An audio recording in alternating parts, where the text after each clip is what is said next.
আপনার মনে বড় দয়া মায়া আসবে, বড় কষ্ট হবে। আব্বা আপনার চোখে কাপড় বেঁধে নিন। আব্বা জান আমার পা দুখানা রশি দিয়ে বেঁধে দিন। ও বাবা ইসমাইল তোমার পা খানা আমি কেন বাঁধবো?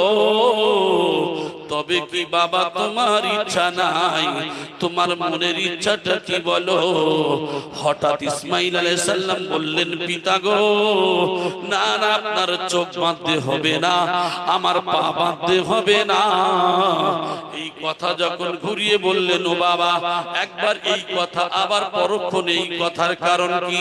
ওই সময় বলেছিলেন, ও গো আমার পিতা ইব্রাহিম খলিলুল্লাহ, আমি যদি আপনাকে বলতাম আর আমার পা রশি দিয়ে যদি বেঁধে দিতেন, আপনার চোখের কাপড় বাঁধতে বলেছিলাম, কাপড়টা যদি বেঁধে আমি ইসমাইল আমাকে জবে করতে, আর আমার আল্লাহ যদি বলে ইসমাইল